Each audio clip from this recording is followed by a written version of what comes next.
The judge was a snarker. Even Klein lost again.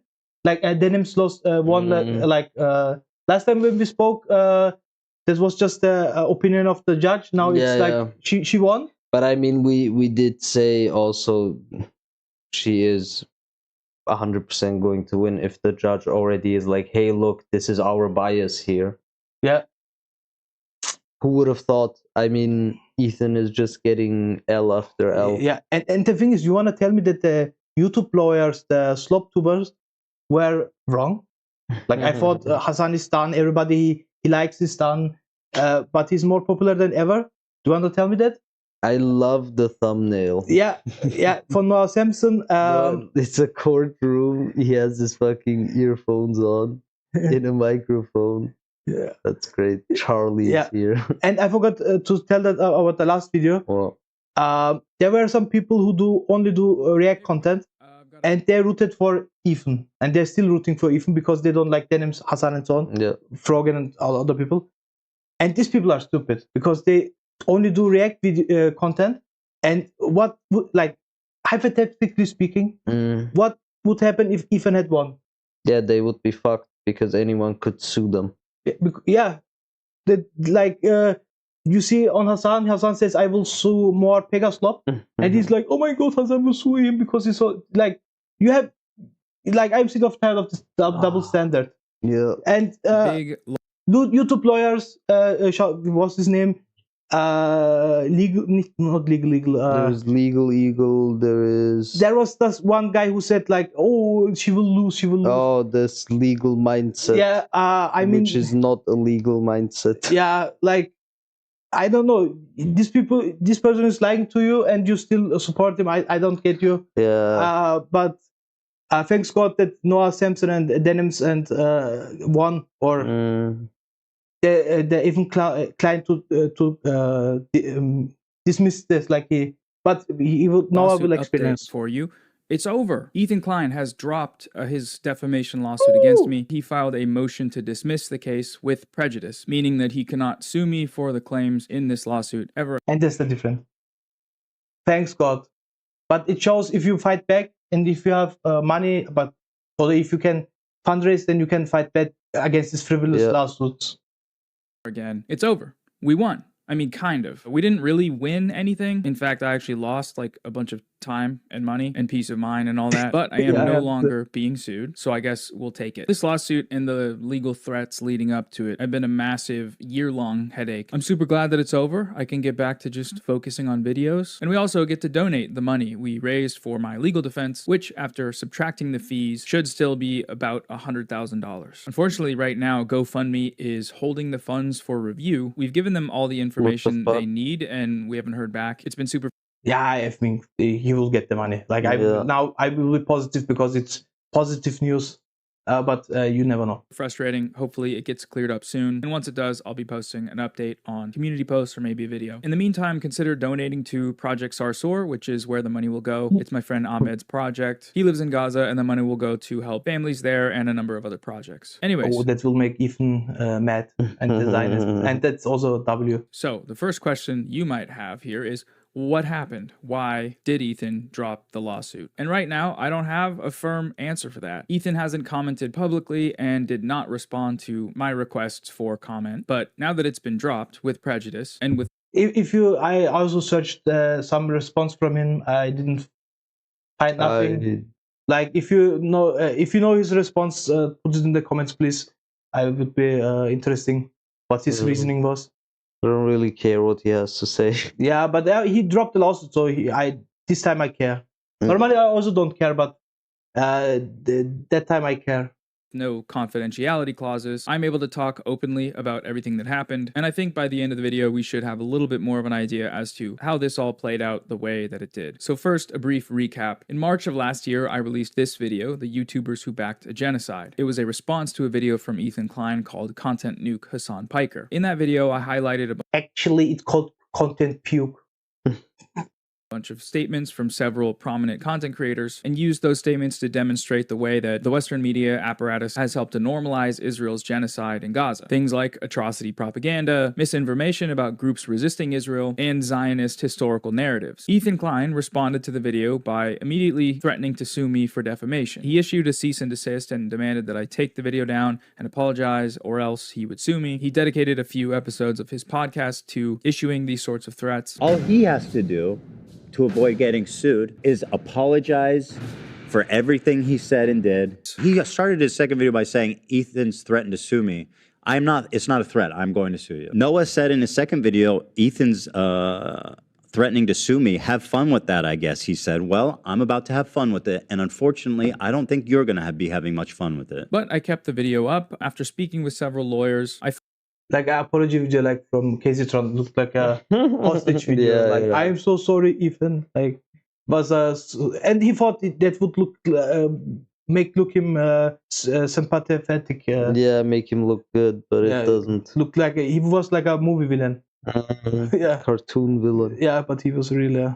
Felt pretty confident that I'd be able to defend against a defamation suit, and I also believe that the cease and desist was just a scare tactic, as they're commonly used, to get me to delete my criticism from the internet. The deadline passed, and I didn't hear anything from Ethan, and it seemed like everything was good, but then a year later, 2 days before the statute of limitations was up, Ethan actually filed the lawsuit. He alleged that I defamed him with 6 statements, including the title and thumbnail of my video, and various other claims that I made. He was seeking unlimited damages and a jury trial. When you get served a you pause it, please? We will we'll link his video down below about Ethan Klein, like his video. We will. You can watch it for yourself, and you can make your own statement about it. Your own opinion. You have 30 days to respond or face default. So I spent the majority of my time the next few weeks looking everywhere to find a lawyer just to file a reply. I was being quoted upwards of $100,000, which is obviously pretty stressful because I don't have that kind of money on hand. So I ended up doing a fundraiser, and I fundraised as much as I could. We got not quite to the goal, but over $100,000, which I thought was pretty good. But as the deadline approached and I started to get even more stressed out, I still hadn't found a lawyer. That's when I got in touch with Deborah Drews. Deborah Drews is an LA-based attorney who specializes in defamation law, and honestly, I owe her my life. She's an incredible lawyer, and from our first conversation, she showed genuine interest in this case. She was also willing to work at a major discount, which is what made it possible to donate most of this money that we raised. So anyways, I retained Deborah's counsel, of course, and we began working on our response. Our approach was going to be to file an anti-SLAPP motion. The SLAPP in anti-SLAPP stands for Strategic Lawsuit Against Public Participation, and the statute was designed to prevent powerful people from weaponizing their resources to silence dissent from critics that cannot sustain a long-term legal battle. A successful anti-SLAPP motion can dismiss frivolous lawsuits before they even go to trial and force the plaintiff, in this case it would be Ethan, to pay the defendant's legal fees. As our work on the case progressed, we started to feel like we'd put together a pretty strong case. But then, just a few days before the filing deadline, Ethan Klein reached out to us looking to open up settlement talks. Now, at first, I was taken aback. Ethan sued me, made me pay a bunch of money, stressed out me and my family, and now he's coming to me to settle? No, we're not doing that. That's not happening, especially given how strong we felt our defense was. But Deborah, in her infinite wisdom and expertise, suggested that we didn't know what their terms would be. Maybe they really wanted out of the lawsuit, and maybe their offer would reflect this, and it could be good for us. A settlement would end proceedings immediately, it would eliminate all risk, and it would free up the money that we'd raised to be donated right away. Depending on the specifics, that could be a pretty good deal. So we agreed to file an extension to start settlement talks, but nothing could have prepared me for what they came up with. In exchange for dropping his lawsuit, Ethan Klein wanted a public apology on my primary YouTube channel and Twitter account, pre-approved by Ethan, which would need to include a claim that he and his wife Hila have both supported the Palestinian cause. He also wanted me to remove 6 separate videos from my YouTube channel. I'm pretty sure it's all the videos I've ever talked about him in, which includes several videos that are unrelated to the claims made. Like maximal demands. And like I support Palestine that much that I have to sue you that I support Palestine. But he only gave just liberal Zionist talking points, even. Look, yeah, it's even kind of in the actual. Yeah. What the fuck? Those are so bad. Looks very reasonable from a reasonable man. Yeah, of course.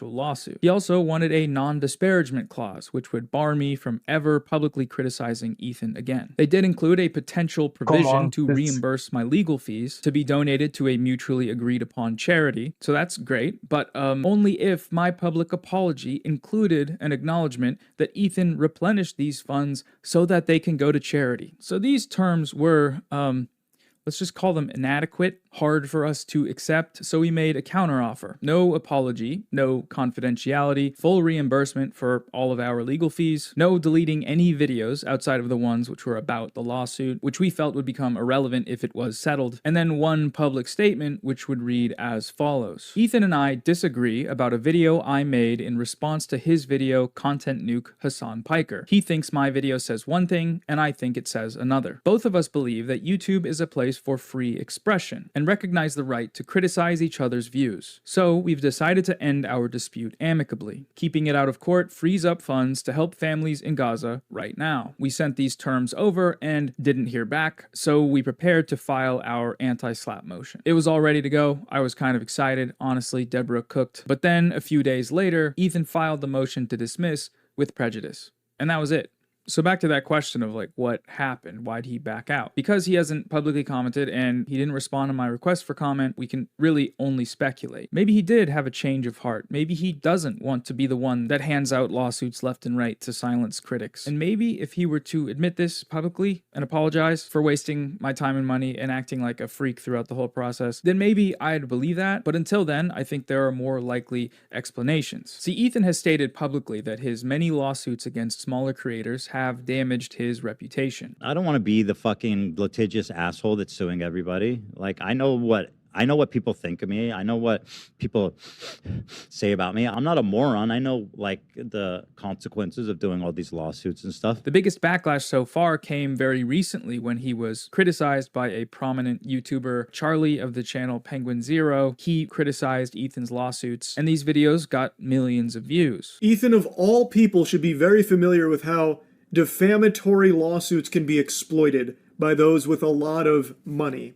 He was the guy that always fought on the right side of these kind of battles.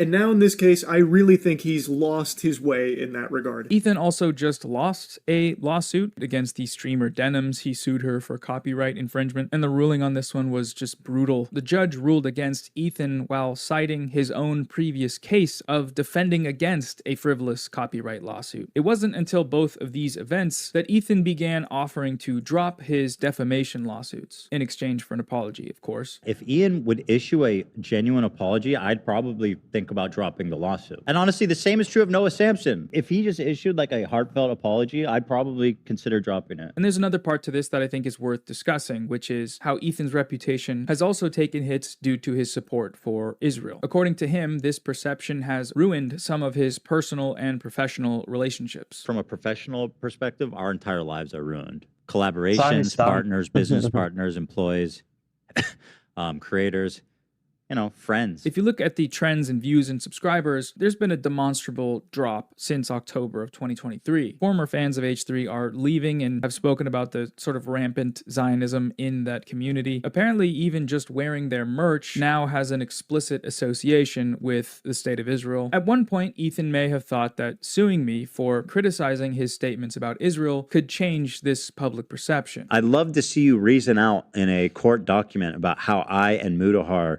support genocide. I really look forward to that. But somewhere along the line, he must have realized that this strategy wouldn't work. When he got the chance to prove me wrong in front of a judge, just like he wanted, he folded. He backed out at the last minute. Oh, so here we are. So I thought only Iceman gold can fold. Iceman fold. Well, seems like he's not the only one. Yeah, I mean, anyways, it's good that he take back the lawsuit, dismissed it.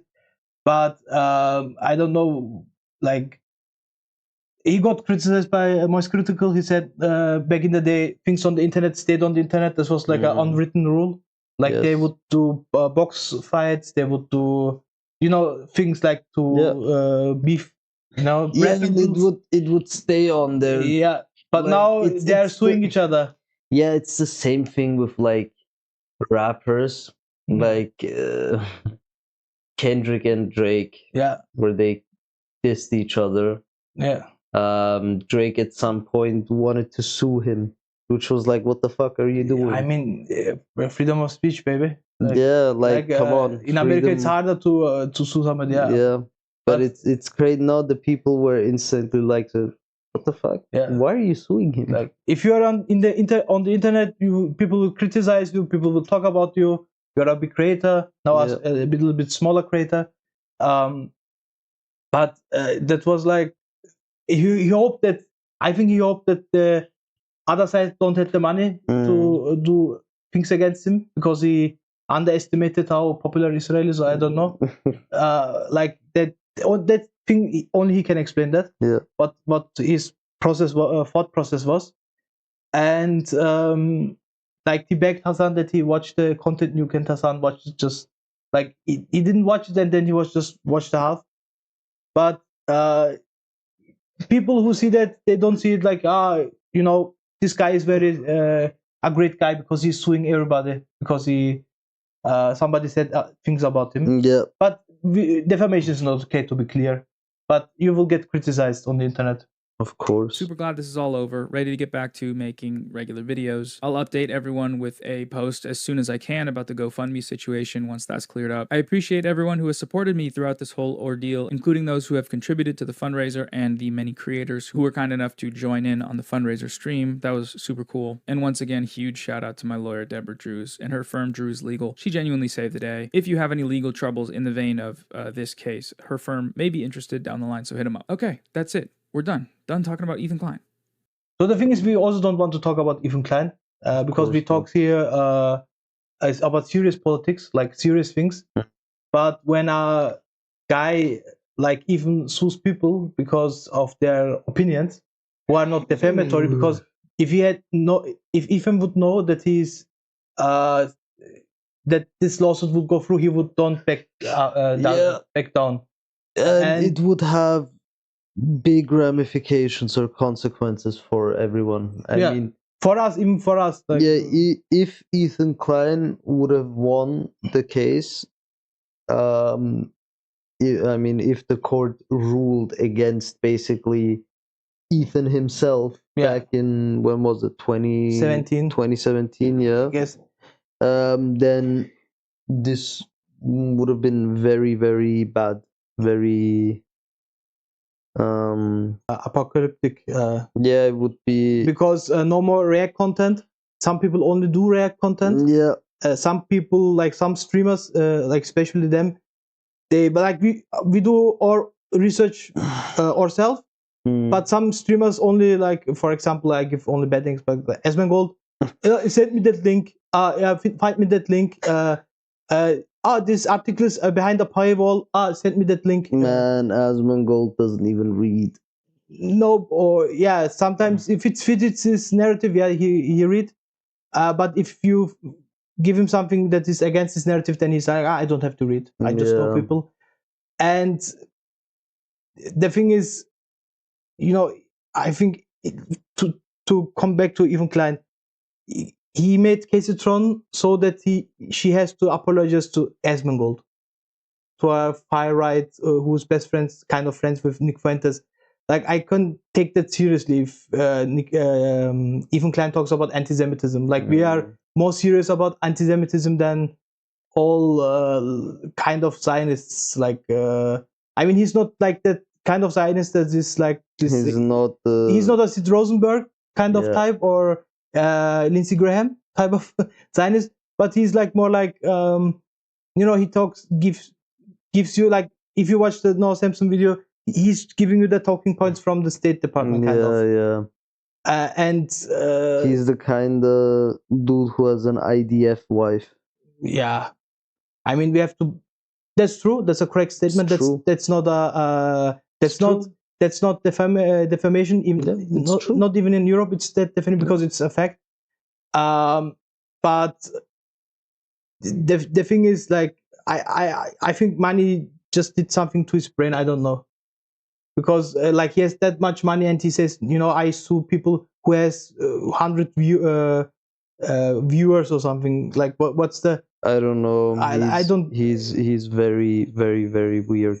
But yeah, we will shout out that he dismissed dismissed the lawsuit. Like we will, like we are here hard, but we are also fair. Okay, like yes, good.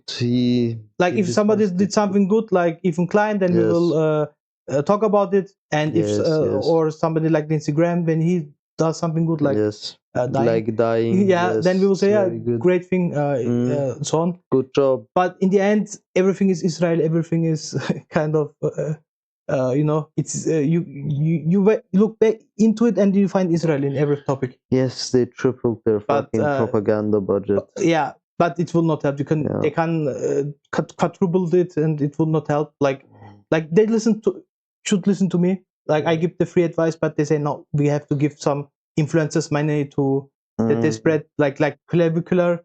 We will not talk about it on the stream, because if you need clavicular to make your PR better, then you are lost in the sauce. Yeah, you're like they tripled their propaganda budget and they got clavicular. Normally you would get for that money, I don't know, so like celebrities, like real celebrities, like I don't know, Schwarzenegger or Al Pacino or something. Celebrities and like politicians, business people. But they're sympathetic one, like not I don't know, not Instagram. Yeah, I know. But thanks God he lost the lawsuit. And to the people who listens to the slop tubers, like do you love to get lied to? I don't get it.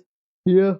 I don't love to get lied to, so tell me what's about that you want to live in an alternative reality where Hassan is done and Ifn is thriving. Please tell me that, like, the honest question, not a bad faith question, okay? But see you and bye. Bye.